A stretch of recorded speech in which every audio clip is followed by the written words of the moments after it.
જડુ શેખ પાસે છે. હું રિસર્ચ કરીને આખો દિવસ રિસર્ચ કરીને થોડાક પોઈન્ટ્સ જમા કરી છું કે આપણે સ્પિરિચ્યુઆલિટી ઉપર વાત કરવા માટે આવ્યા છે. તો આપણે જ્યારે રૂહની વાત કરીએ છીએ, જેમ શેખ કીધા અને જેમ આપણે બધા વિચાર કર્યા એના ઉપર, કે કારણ કે રૂહ આપણને દેખાતી નથી એટલે આપણે એનાથી અજાણ છે. આપણને એમ છે કે એ ચીજ છે જ નહીં, હાલાકી એ ચીજ આપણા સાથે છે. જ્યારે એક બચ્ચું જન્મે છે, જેમ કે શેખ આપણે કીધા કે એક બચ્ચું જ્યારે જન્મે છે તો એ માસૂમ હોય છે, પણ જ્યારે એ બચ્ચું જન્મે છે અને દરેક બચ્ચું જે દુનિયાની અંદર આવે છે એ બે ભાગ લઈને આવે છે. એક છે શરીર અને એક છે રૂહ. રૂહ અને શરીરનો રિશ્તો શું છે? તમે બધાએ માર્યોનેટ જોઈ હશે. માર્યોનેટ જે દોરીથી ચલાવવામાં આવે છે, એને ઉપલું એક ભાગ હોય છે, દોરી હોય છે, અને નીચે પૂપે હોય છે. આ જે રિશ્તો આ રૂહ અને પૂપેનો છે. જો એ દોરી કપાઈ જાય તો પૂપે પડી જશે અને આ ચીજ નોખી પડી જશે. તો એવી જ રીતના શરીર અને રૂહ સાથે છે. જે દિવસે અલ્લાહ આ રસ્સીને કાપી લેશે, રૂહ અને શરીર જુદા થઈ જશે. એ ક્યારે જુદા થશે એ અલ્લાહને ખબર છે, એ એનો રાખેલો ફેસલો છે. તો શરીર જે છે એની પણ અમુક જરૂરિયાત છે અને રૂહની પણ અમુક જરૂરિયાત છે. પણ કારણ કે આપણું ધ્યાન હંમેશા શરીર ઉપર હોય છે એટલે આપણે રૂહને ખવડાવતા ભૂલી જાય છે. આપણે શરીરને જાત જાતનું ખવડાવશું, એને પહેરાવશું, એને શણગારશું, કરવું જોઈએ, કારણ કે અલ્લાહની અમાનત છે. એના અંદર આપણે નાગરદાઈ ના કરી શકીએ કે બીમાર છે ઈલાજ નથી કરવો, તકલીફ છે ઈલાજ નથી કરવો, ના, એ નથી કરી શકતા. જરૂરી છે કે આપણે આપણા શરીરને ધ્યાન રાખીએ, કારણ કે આ રૂહ અને શરીર બે સાથે સાથે કામ કરે છે. તો રૂહને પણ ખોરાકની જરૂર છે. પણ આજની દુનિયામાં ઇન્સાન એવા થઈ ગયા છે, હંમેશથી એવા હશે કે હંમેશા ઇન્સાન બહારની તરફ ધ્યાન રાખે છે. ઇસ્લામ શું કહે છે? તમે તમારી રૂહ ઉપર નજર કરો, એને બગડવા ના દો. એવું ના થાય કે તમારી રૂહ ખરાબ થઈ જાય અને તમે શરીરના પછવાડે રહ્યો. શા માટે? કારણ કે એક દિવસ જ્યારે આપણે મરી જાશું તો શરીર અહીંયા જ રહી જશે અને આપણો આગલો સફર હવે રૂહ સાથે છે. તો જો રૂહને આપણે તૈયાર નહીં કરી હોય, એને બનાવી નહીં હોય, એને સંગાયેલી નહીં હોય, તો એવી રૂહ સાથે આપણે કેમ સફર કરશું? કેમ આગળ જન્નત સુધી આપણે જઈ શકશું? તમે જો છો દુનિયાની અંદર જાત જાતની બધી ઇન્વેન્શન થાય છે, જાત જાતના એમોશનો થાય છે. એક જમાનો હતો, રેડિયો હતો, પછી ટેલિવિઝન આવ્યું, પછી ટેલિવિઝન પર બધાને ખબર હશે જી આગલા જમાના એન્ટીના ઉપર નાખતા, પછી બટન ફરાવતા. પછી ઇન્સાનને એમ થયું કે આ તો બહુ મુશ્કેલ પડે છે બટન દબાવવું, તો ચાલો એવું કંઈ બનાવીએ કે ખુરશી ઉપર બેઠા બેઠા બટન દાબી જાય. પછી રિમોટ આવ્યું. જ્યારે રિમોટ આવ્યું તો હવે રિમોટે ભારી લાગે છે કે ક્યાં દબાવવું. હવે ઇન્સાન પોતાના મગજથી અને આંખથી ચેન્જ કરવા માંગે છે ચેનલને. ઇન્સાને દરરોજ નવી નવી વસ્તુ કેના માટે બનાવી? શરીરને આરામ દેવા માટે, શરીરને તકલીફ ના પડે. પણ આ બનાવતા બનાવતા બનાવતા ઇન્સાન આળસુડો થઈ ગયો, કારણ કે ઇન્સાનને હવે બધું તૈયાર ખપે છે, બધું રેડીમેડ, બધું જતાબ, બધું મહેનત ઇન્સાનને નથી કરવી. ઇન્સાન આળસુડા થઈ ગયા. એવી જ રીતના હવે આપણે સલુક રૂહ સાથે કરે છે. હવે મને ખબર છે કે હું કોઈને જુમા મુબારક મોકલાવું એટલે જન્નતમાં મારું નામ લખાઈ જાય. આટલું આપણે જલ્દી જલ્દી જિંદગી વોટ્સએપના આમાલ ઉપર આવી ગયા છે. આપણે લા ઇલાહા ઇલ્લલ્લાહ મોકલશું, આ કરો, આ કરો, આ કરો. રૂહ એના સાથે આગળ નથી વધતી. રૂહ અને શરીર બેનો રિશ્તો સાથે સાથે ચાલશે. એ નથી થઈ શકતો કે રૂહ વગર શરીર કામ કરે યા શરીર રૂહ વગર કામ કરે. આ દુનિયાની અંદર રહેવું છે, શરીર પણ ખપશે, રૂહ પણ ખપશે. રૂહને આગળ વધવું છે, શરીરની જરૂર પડશે. શરીરને આગળ વધવું છે, રૂહની જરૂર પડશે. પણ એક બેના વચમાં એક ક્લેશ છે, એક પ્રોબ્લેમ છે. શરીર આપણને કહે છે કે મને આરામ ખપે છે, મને સવારના નથી ઉઠવું નમાઝમાં, મને સૂવું છે. રૂહ કહે છે ના, અલ્લાહની બારગાહમાં જવાનું છે તો ઉઠ. એટલે બેમાં લડાઈ થાય છે. પછી શું થાય છે? રૂહને જ્યારે કંઈ કરવું હોય તો શરીરને તકલીફ પડે છે. પણ અગર ઇન્સાનને રૂહને આગળ વધારવું છે તો શરીરને તકલીફ આપવી જોશે. મિસાલના તौर પર જ્યારે આપણે રોજા રાખીએ છીએ તો આપણું શરીર આપણને કહે છે ખાવાનું આપો, પાણી આપો, મને ભૂખ લાગી છે, મને તરસ લાગી છે, મને તકલીફ પડે છે, હું થાકી ગયો છું. પણ આપણે શરીરને શું કહે છે? સબર, હજી ટેમ નથી થયો, જરાક સબર, જરાક ખબર, હજી ટેમ નથી થયો. આ શું છે? શીખાડે છે ખુદાવંદ આલમ આપણને કે તમે રૂહની મદદ કેવી રીતના કરો, રૂહને કેવી રીતના તમે આગળ લઈ જાઓ. આ જ ફરક છે ઇન્સાન અને જાનવરોની અંદર. જાનવરોની અંદર પણ રૂહ છે, ઇન્સાનોની અંદર પણ રૂહ છે. જાનવરો પાસે શરીર છે, ઇન્સાનો પાસે પણ શરીર છે, પણ ઇન્સાન વક્તની સાથે બદલતા નથી. જાનવર છે એ વક્તના સાથે બદલતા નથી, ઇન્સાન વક્તના સાથે બદલતા જાય છે. ઇન્સાનની અંદર બદલાવ આવે છે. તો હવે આ સ્પિરિચ્યુઆલિટી યા રૂહાનિયતને કેમ લઈ આવવું, કેવી રીતના પોતાની જિંદગીની અંદર આપણે રૂહાનિયતને આગળ વધારી શકીએ. હું તમને હમણાં કીધી ને કે રૂહાનિયત નહીં આવે જ્યાં સુધી કે આપણા શરીરને તકલીફ નહીં પડે. શરીરને તકલીફ પડશે તો જ રૂહાનિયત આવશે. પણ ઘણી એવી વસ્તુ છે કે અગર ઇન્સાન શરીરને વિચાર્યા વગર તકલીફ આપતો રહે, રૂહાનિયત આગળ નહીં વધે, કાંઈ ફરક નહીં પડે એના અંદર. આપણે દુનિયાની અંદર ઘણા ધર્મો જોઈ છે. મિસાલના તौर પર તમે હિન્દુ ધર્મ લો, એ લોકોની અંદર ઓલા સાધુ હોય છે. હવે એ સાધુ ઊભા જ રહે વર્ષો સુધી, યા ન ખાય યા ન બોલે, યા કોઈ એવું કામ પોતા ઉપર હરામ કરી નાખે કે હું આ કામ નહીં કરું. વર્ષો એ લોકો એના અંદર પસાર કરે. શા માટે? એ લોકો એમ કે છે અમને એમની સ્પિરિચ્યુઆલિટી મળે, અમને જ્ઞાન મળે, અમે આગળ વધે. પણ એ જ્ઞાન એ આગળ વધવાનું કંઈ કામનું નથી. કારણ કે ઇન્સાન કોઈ દિવસ એવી રીતના સ્પિરિચ્યુઆલિટી રૂહાનિયતમાં આગળ નથી વધી શકતો જ્યાં સુધી એના સાથે વિચારણા ના હોય. અગર હું મારા શરીરને બસ તકલીફ આપું, એ ગલત છે. કારણ કે ખુદાએ ઇન્સાનની જે જરૂરિયાત બનાવી છે એના માટે એને પૂરી કરવી જરૂરી છે. મિસાલના તौर ઉપર આપણે જોઈએ છે ક્રિશ્ચિયન લોકોની અંદર રોહબાનિયત છે. એ લોકોના જે પ્રયત્ન છે એ લોકો દુનિયાથી દૂર ચાલ્યા જાય છે. શા માટે? તાકે અમારી રૂહાનિયત વધે. પણ એક વખત આવે છે કે એ લોકોનું શરીર એ લોકોને બહુ જ તંગ કરે છે અને પછી એ લોકો ગલત રસ્તા ઉપર ચડી જાય છે. તો ખુદાવંદે આલમે જે દીન આપણને મોકલ્યું છે, જે દીન આપણને દીધું છે, એના અંદર બેના વચમાં બેલેન્સ રાખ્યું છે. બેના સાથે બેને લઈને ચાલવાનું છે. ઇસ્લામ એના અંદર નથી માનતો કે આપણે રૂહાનિયતને બનાવે વગર એના કે આપણા સાથે વિચાર હોય. ખુદાવંદ આલમ શું કહે છે? ફલા તાक़િલૂન ફલા તદબ્બરૂન, તમે શું કામ વિચાર નથી કરતા? તમે તમારી અકલને કેમ નથી વાપરતા? ઇમામ અલીની હદીસ છે કે દુનિયાની અંદર કેટલા એવા રોઝેદાર છે કે જે રોજાઓ રાખે છે પણ લોકોને કાંઈ નથી મળતું એ રોજાની અંદર સિવાય ભૂખ અને પ્યાસ. શા માટે? આ રોજા એવા રોજા છે જેના સાથે વિચાર નથી, જેના સાથે અલ્લાહની ઓળખાણ નથી. હવે આપણે ત્રીજા પોઈન્ટ ઉપર આવે કે સ્પિરિચ્યુઆલિટીને કેમ જાણવી, કેમ ઓળખવી, ક્યાં ગોતવી એને? દેખાતી તો નથી રૂહ. કેમ ખબર પડે કે સ્પિરિચ્યુઆલિટી આપણા શરીરમાં ક્યાં રહે છે, એનું શું મેજર છે, શું મયાર છે, એને કેવી રીતના ગોતવી? તો સ્પિરિચ્યુઆલિટી યા રૂહાનિયત અલ્લાહે આપણા જિસ્મની અંદર, આપણા દિલની અંદર રાખી છે.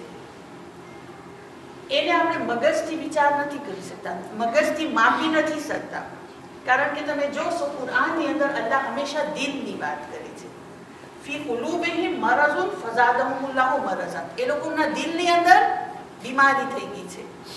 યા પછી ખુદા કહે છે અફલા યતદબ્બરુન અલ-કુરઆન અમ અલા કુલુબિન અક્ફાલુહા, કે આ લોકો શું કામ કુરાનની અંદર વિચાર નથી કરતા? આ લોકોના દિલ ઉપર તાળા લાગી ગયા છે. શું કામ ખુદાવંદ આલમ અહીંયા દિલની વાત કરે? શું કામ નથી કહેતો કે આ લોકોના મગજ ઉપર તાળા પડી ગયા છે? આ દિલ ખુદાએ, આ હૃદય, આ દિલ જે આપણા પાસે બનાવ્યું છે, આ દિલ ફક્ત આપણું, આ દિલ એક ઓર્ગન નથી કે જે બ્લડ પંપ કરે છે, જે લોહી પંપ કરે છે. આ દિલની અંદર રૂહાનિયત અલ્લાહ તાલાએ રાખી છે. અને ઇસ્લામની અંદર સૌથી વધારે ભાર આ દિલને બચાવવા માટે દેવામાં આવ્યું છે. આનું બીજું મિસાલ સમજાવવા માટે કે અગર એક અંધારું શોમ હોય, એક અંધારું ઘર હોય અને મને કોઈ ચીજ એ ઘરની અંદર ગોતવી છે, તો મને બે ચીજ ખપશે. એક ખપશે આંખ અને એક ખપશે બત્તી. એના વગર હું નહીં ગોતી શકું. પણ અગર મને શ્વા દેવામાં આવે કે યા તો તમને આંખ મળે યા તો તમને બત્તી મળે, તો હું શું લઈશ? આંખ લઈશ, કારણ કે આંખ વગર બત્તી કઈ કામની નથી. એવી જ રીતના અગર આપણે આપણા શરીરને જોઈ કે અગર આપણા પાસે દિલ હોય અને દિમાગ હોય તો એક ચીજ છે કામ કરવું અને એક ચીજ છે હથિયાર. આંખથી આપણે કામ કરીએ છીએ, હથિયાર છે આપણી બત્તી. તો મગજ જે છે એનું કામ અલગ છે. એ આપણને મદદ કરી શકે છે ગોતવા માટે, પણ એ દિલની જગ્યા નથી લઈ શકતું. આપણને અગર તકલીફ પડશે, આપણું પહેલું હાથ અહીંયા જશે. આપણને દુઃખ થશે, આપણું અહીંયા આપણને તકલીફ પડશે. અહીંયા આપણે કોઈ દિવસ હાથ નહીં લગાડીએ. કોઈને તમને સેવા લાવતાનો કદો દેવો હોય તો એને તમે સેર્વોનો ફોર્મમાં કાંઈ કદો નહીં આપો, હંમેશા હાથના ફોર્મમાં આપશો, ક્યોરના ફોર્મમાં આપશો. શા માટે? કારણ કે અહીંયા આપણું રૂહાનિયત જે છે એ અલ્લાહે અહીંયા રાખી છે. તો કેવી રીતના આપણે જોઈએ કે આપણા દિલની અંદર કેટલી રૂહાનિયત છે? તો એનો એક નામ એ છે કે જેમ જેમ ઇન્સાનની રૂહાનિયત વધે છે એનું દિલ નરમ થતું જાય છે, અને જેમ જેમ રૂહાનિયત ઘટતી જાય છે એમ એમ એનું દિલ કઠણ થતું જાય છે.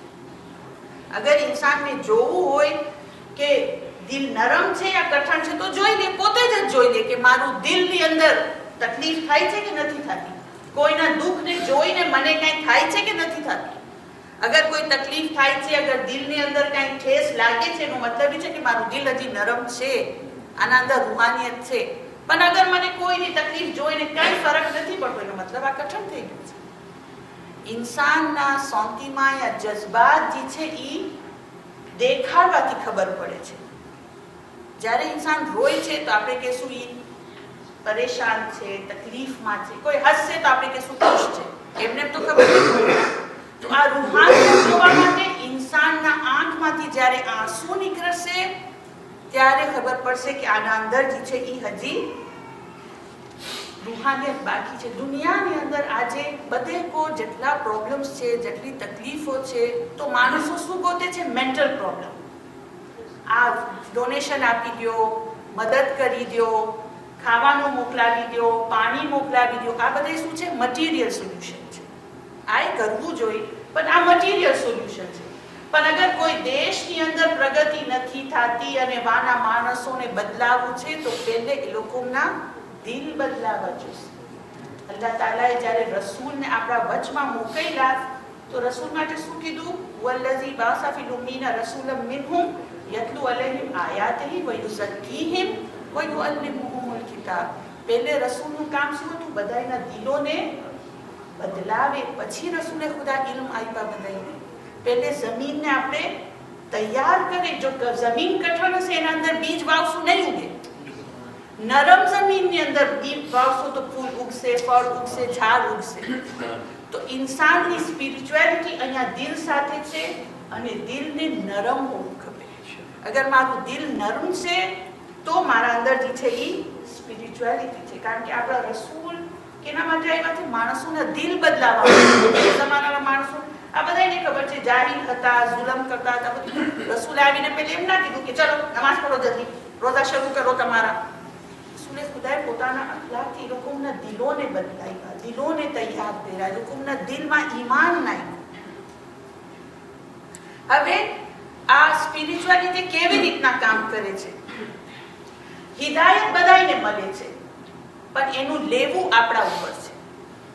અગર તડકો હોય અને તડકાના નીચે હું સીર રાખી દઉં, વેક્સ રાખી દઉં, મોમ રાખી દઉં તો એ શું થશે?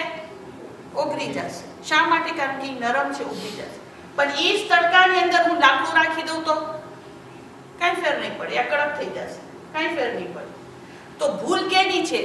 તડકાની કે એ લાકડાની? લાકડાની ભૂલ છે, તડકાની તો ભૂલ નથી. અલ્લાહ તાલાએ હિદાયત બધાય માટે મૂકેલી છે. લેવાવાળા ઉપર છે કે એ લે છે કે નથી લેતો.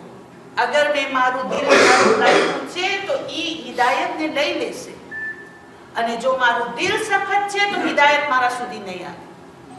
જે લોકો કુરાન પડે છે, અગર એ લોકોનું દિલ નરમ છે તો કુરાન એ લોકોના દિલ ઉપર અસર કરે છે. પણ જે લોકોના દિલ સખ્ત થઈ ગયા છે એ લોકોને તમે કુરાન ચલાવી રાખો, એ લોકોને કાંઈ ફરક નહીં પડે, એ લોકોને કાંઈ એના અંદર સમજૂતી નહીં પડે. કારણ કે આ દિલ જે છે એ કટાઈ ગયું છે. અગર પાણી હું ફૂલ ઉપર નાખીશ આવશે, એ જ પાણી અગર હું કચરા ઉપર નાખીશ તો એમાંથી ગંધ આવશે. વાંક કેનો? પાણીનો નહીં, વાંક એ ઠામનો. અગર મારું દિલ જે છે એ મેલું હશે, અગર મારું દિલ જે છે એ કટાયેલું હશે, ગુનેગાર હશે, અલ્લાહથી દૂર હશે, તો ભલે એના ઉપર હું હિદાયતનું પાણી રાખતી રહું, એના અંદર કાંઈ ફેર નહીં પડે, કારણ કે એ પાણી એના અંદર જઈને પાણી પણ મેલું થઈ જશે. તો અગર સ્પિરિચ્યુઆલિટીમાં આગળ વધવું છે, રૂહને સારી કરવી છે, એના સુધી જવું છે, રૂહને આગળ વધારવી છે, તો પહેલું કામ એ કરવું જોશે કે મને મારું દિલ જે છે એ પહેલે સાફ કરવું જોશે, ઠામને સાફ કરવું જોશે, પછી આ ચીજને અપનાવી શકીશ, પામી શકીશ રૂહાનિયત. દરેક ઇન્સાનનું જે દિલ છે ને એના અંદર હંમેશા લડાઈ થતી હોય. કેની લડાઈ? સારી અને ખરાબના વચમાં હંમેશા ગુડ અને બેડ ના વચમાં હંમેશા લડાઈ થતી હોય. એક વાર્તા મેં વાંચી હતી કે એક દાદા બાપા પોતાના પોતરાને લઈને જતા હતા અને એને કીધું કે દીકરા જો, દરેક ઇન્સાનની અંદર બે વરુ છે, દો લુ, બે ઇન્સાનના દિલની અંદર બે લુ, બે વરુ રહે છે અને બે હંમેશા બાજે છે. એક સારો વરુ છે અને એક ખરાબ વરુ છે. તો બચ્ચો પૂછે છે કે આ ખાટે છે કોણ? કોણ ખાટે છે, સારો કે ખરાબ? તો દાદા બાપા કહે છે જેને તું વધારે ખવડાવ્યો હોઈશ ને ઈ ખાટશે.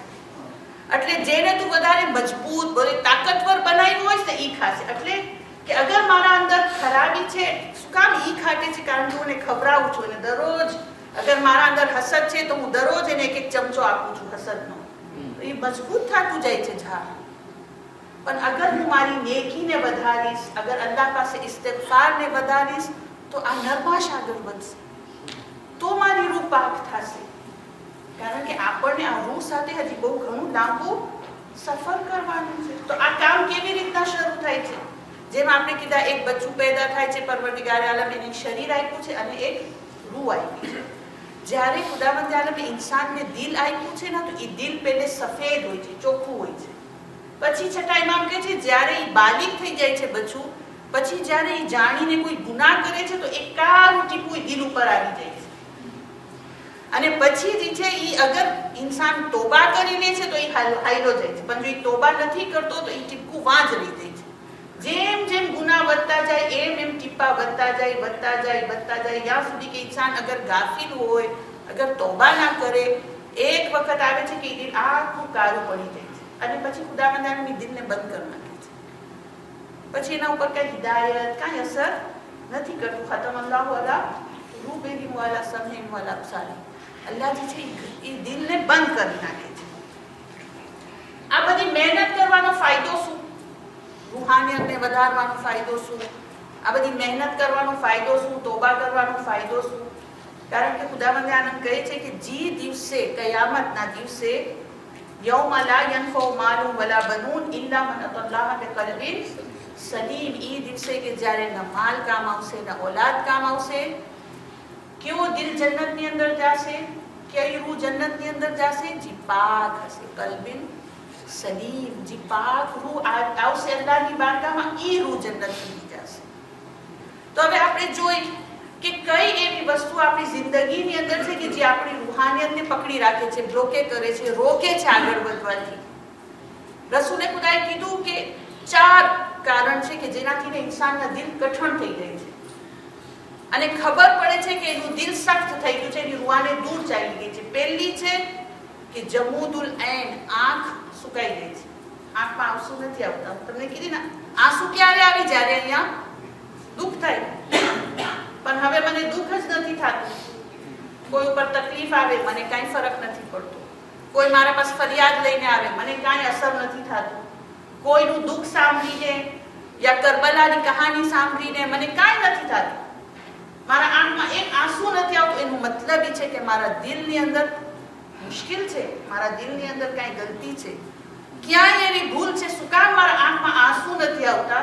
કારણ કે મારું દિલ કઠણ થઈ ગયું છે. બીજું એ કસવતુલ કલ્બ, દિલ કઠણ થઈ જાવ. ત્રીજું કે ઇન્સાન દુનિયાની લાલચમાં એવો ફસાઈ જાય, એને હાસિલ કરવાની અંદર એટલો ગુલતાન થઈ જાય કે અલ્લાહને ભૂલી જાય. અને ચોથું, ગુનાહ ઉપર ઇસરાર કરવું. એક ગુનાહ કરતા હોય, બજાય ના કે તોબા કરે, હજી કહી રહી જાય અને એના ઉપર કાંઈ શર્મિંદગી ના હોય. બીજી હદીસ છે રસૂલની, એના અંદર પણ 4 વસ્તુ છે. પહેલી તો ઈ જ કે આંખ સુકાઈ જાય, દિલ કઠણ થઈ જાય. ત્રીજું ઈ કે બહુ લાંબી લાંબી આશાઓ ઇન્સાન બાંધે, આ કરીશ, પછી આ કરીશ, પછી આ કરીશ, પછી આ થશે તો ઓલું કરીશ, પછી આ ઘર બનાવીશ, પછી ઓલા ગામમાં બનાવીશ, પછી ઓલા ગામમાં બનાવીશ. અને પછી ચોથું ઈ કે ઇન્સાન એમ હોય કે હું તો હંમેશા જીવતી રહીશ, મને ક્યાં મરવું છે, હું તો જીવતી જ રહેવાની છું, બીજા બધા મળશે, હું નહીં મરું. જ્યારે ઇન્સાન એક વિચાર કરવા લાગે છે, ઇન્સાનની રૂહાનિયત છે એ ઓછી થઈ જાય છે. ઇમામ અલી કહે છે કે આંખો કોઈ દિવસ નથી સુકાતી જ્યાં સુધી કે ઇન્સાનનું દિલ કઠણ ના થાય. અને ઇન્સાનનું દિલ ત્યારે જ કઠણ થાય છે જ્યારે ઇન્સાન ગુનાહ બહુ જાજા કરે છે. તો ઇન્સાન અગર પોતાને ગુનાહથી નહીં બચાવે, એની રૂહાનિયત આગળ નહીં વધે. પહેલી ચીજ કે ઇન્સાન પોતાના દિલને સાફ કરે, દિલને પાક કરે. અને એની શરત છે કે ઇન્સાન પોતાને ગુનાહોથી બચાવે. હવે ઇસ્તિગફાર, એના હમણાં આપણે આવશું કે શું એના ઈલાજ છે. હવે આપણે કહીશું કે આપણે ગુનાહ કરતા હોય પણ જે મોટા મોટા ગુનાહ છે, જેમ કે શરાબ પીવું છે, જેમ કે ગાયન સાંભળવું છે, જેમ કે જુગાર રમવું છે, આ બધા ગુનાહ અલ્હમ્દુલિલ્લાહ આપણે નથી કરતા. અને આપણે નમાઝ, રોઝા, દુઆઓ, આ બધી ઈબાદતો પણ આપણે સરખી ટેમસર કરે છે. તો પછી શા માટે આપણી રૂહાનિયત આગળ નથી વધતી? શા માટે એક ઠેકાણે ઊભી રહી જાય છે? બળે આપણે કોશિશ કરે છે, મજલિસમાં આવીએ, ધ્યાન રાખીએ, જેમ શેકીદા વઝુ કરીને આવો, આપણે બધી પૂરતી કોશિશ કરીએ, તે છતાં આપણું દિલ શું કામ કઠણ છે? હજી કેમ આટલું નરમ નથી થતું? આટલી રૂહાનિયત નથી આવતી જેટલી આવી જોઈએ? તો એનું એક કારણ એ છે પેસિવ સિનિંગ. આપણા આજુબાજુમાં આટલા ગુનાહ થાય છે કે હવે આપણે ગુનાહ જોઈને આપણને કંઈ ફરક નથી પડતો. ઈ પણ આપણી રૂહને કઠણ કરી નાખે છે, ઈ પણ આપણા દિલને કઠણ કરી નાખે છે. હું જ્યારે બહાર નીકળું છું તો જોઉં છું બેહિજાબી છે, જોઉં છું કે દારૂની બધી રાયો છે, હું જોઉં છું કે બોયડની છે, મ્યુઝિક છે, બધું છે, પણ હવે મને કંઈ ફરક નથી પડતો. આ બધી વસ્તુ ઇન્સાનના દિલ ઉપર, હૃદય ઉપર જે છે એ અસર કરે છે. इसलिए એટલે જ છે ઇસ્લામની અંદર તમે જોશો દરેક મોકા ઉપર વારે આપણને દુઆ દેવામાં આવી છે. તમે દુઆ પઢો, વઝુ કરો તો દુઆ પઢો, આરીસો જો તો દુઆ પઢો, ટોયલેટમાં જાઓ તો દુઆ પઢો, હાથ ધો તો દુઆ પઢો, કોઈ કાફિરને જો તો દુઆ પઢો, આ કરો તો દુઆ પઢો, ઓ કરો તો દુઆ પઢો. અને ચીજું જોવાની અંદર પણ આપણા માટે ઇહકામ છે. આને કાબાને જોવું ઇબાદત છે, માવતરના ચહેરાને જોવું ઇબાદત છે, કુરાનને જોવું ઇબાદત છે, અને ઘણી એવી વસ્તુ છે જેને જોવું ઇબાદત છે. અને ઘણી એવી વસ્તુ છે જેને આપણને જોવાની મનાઈ કરવામાં આવી છે કે, અને ઘણા એવા કામ છે કે જે કરવાના મનાઈ છે. જેમ કે આપણે કબર ખોદવાનું જે કામ છે, ભલે જરૂરી છે, પણ ઇસ્લામની અંદર સખત મનાઈ છે કે તમે એ કામને ન લ્યો, કારણ કે એનાથી ઇન્સાનનું દિલ સખ્ત થઈ જાય છે. ગોશ કાપવાનું કામ, ભૂસેનું કામ, કસાઈનું કામ, એ કામ કરવાથી પણ ઇન્સાનનું દિલ સખ્ત થઈ જાય છે.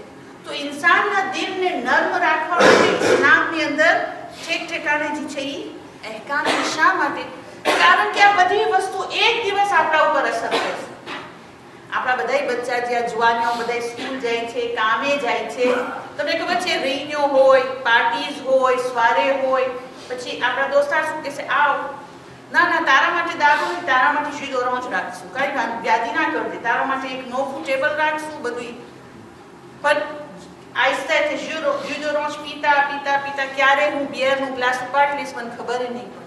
એટલે ઈમામે જે છે, ખુદાએ જે છે એવી જગ્યા ઉપર જાવું હરામ કીધું છે કે જ્યાં ગુનાહ થતા હોય. શા માટે? કે આ બધું ઇન્સાનની રૂહ અને દિલને કઠણ કરી નાખે છે. એક ચીજ કે જે સૌથી વધારે ઇન્સાનના દિલ ઉપર અસર કરે છે એ છે હદથી વધારે ખાવું. રસૂલ અકરમ કહે છે હદથી વધારે ખાવું ઇન્સાનના દિલને મારી નાખે છે. શા માટે? કારણ કે રસૂલે કીધું કે ઇન્સાનનું દિલ એક ઝાડ સમાન છે. જેના ઘરમાં ઝાડ હોય, પ્લાન્ટ હોય, ફ્લર હોય, તો એનો એક્સપિરિયન્સ આસાન છે. તમારી પાસે 2 ઝાડ હોય, એકને તમે પાણી દેવાનું બંધ કરી નાખો અને એકને તમે હદથી વધારે પાણી આપો, કયું ઝાડ પહેલે મરશે? જે ઝાડને તમે વધારે પાણી આપ્યા ને એ પહેલે મરી જશે. તો ઇન્સાનની રૂહને જે છે એ જાગૃત બનાવવા માટે ઓછું ખાવું, જાજુ ખાવું, હલાલ ખાવાનું, હરામ તો નહીં, હલાલ ખાવાનું, પણ જાજુ ખાવું એનાથી ઇન્સાનની રૂહ જે છે એ કઠણ થઈ જાય છે, એનું દિલ. કારણ કે એના અંદરથી બે નુકસાન થાય છે. એક, ઇન્સાનનું દિલ કઠણ થઈ જાય છે, અને બીજું, એને દુનિયાની બીજી લذ્ઝતો બહુ યાદ આવવા લાગે છે. તો ઇન્સાનને ઓછું ખાવું જોઈએ. ત્યાં સુધી કહેવામાં આવે છે કે મોમિન જ્યારે જમવા બેસે છે તો એને ભૂખ લાગી હોય ત્યારે બેસે, અને જ્યારે સુફરા ઉપરથી ઊભો થાય તો હજી એને ભૂખ લાગી હોય. એ આટલું પેટ ભરીને ન ખાય કે એ અલ્લાહથી દૂર થઈ જાય. તો હવે ખતમ કરીએ આપણે કે આનો ઈલાજ શું. પહેલું આપણે કીધા કે અસ્તગફાર કરે, તોબા કરે. પણ આ ઈ અસ્તગફાર નથી કે આપણે શબે કદરના અસ્તગફિરુલ્લાહ વા અતુબુ ઇલૈહ 100 ફુઆને પડી લીધા. એક માણસ છે ઇમામ અલીના સામે અસ્તગફાર કર્યો કે દુઆ કરતો હતો કે અસ્તગફિરુલ્લાહ. ઇમામ અલી એને કીધા કે તારી માં તારા ગમમાં રોય, તને ખબર છે ઇસ્તિગફાર એટલે શું? ઇસ્તિગફાર એટલે કે પહેલે તો તું વાયદો કર કે તું પાછો એ ગુનાહને નહીં કર. બીજું ઈ કે જે હક તારું અલ્લાહ ઉપર, અલ્લાહનો જે હક તારા ઉપર છે એને અદા કર. બીજાઓનો માલ અગર ખાધો છે તો ઈ અદા કર. અગર હરામ કામથી તારા અંદર કઈ તાકાત આવી છે તો એ તાકાતને ખતમ કર. અને ઘણા એવા સ્ટેપ્સ છે. એના પછી ઇમામે કહ્યું હવે તું કે અસ્તગફિરુલ્લાહ. અલ્લાહને અસ્તગફાર કહે છે ખુલૂસની સાથે. જેમ શેખ કીધા ને, મુનાફિકત ના હોવી જોઈએ કે હું બારેથી તસ્બીહ પડું પણ અંદરમાં હજી મારા દિલની અંદર ગુનાહ હોય. અસ્તગફાર કરું ખુલૂસની સાથે. અલ્લાહ વાટ જોઈ છે. હદીસે કુદસી ઘણી એવી છે જેના અંદર અલ્લાહ કહે છે હું વાટ જોઉં છું ક્યારે મારો બંદો મારા પાસે ઇસ્તિગફાર કરવા માટે આવે હું એને માફ કરું. પણ એવું લાગે છે કે જાણે આ ઇસ્તિગફારથી મને ફાયદો છે, ઇન્સાનને ફાયદો છે. પણ અલ્લાહ કહે છે ખુલૂસની સાથે ઇસ્તિગફાર કરો. તો અલ્લાહ જે છે એ માફ કરવાને તૈયાર છે.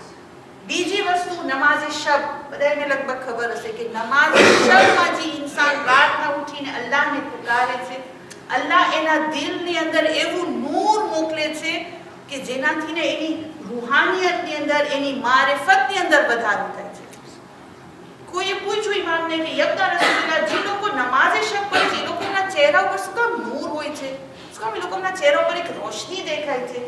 એ કેના લીધે છે? કારણ કે જે લોકો નમાઝે શબ પડે છે અલ્લાહ એ લોકોના દિલ ઉપર નૂર મોકલાવે છે. ત્રીજું આપણને કહેવામાં આવે છે કે તમારા દિલને નર્મ કરવા માટે મોતને હંમેશા યાદ કરો.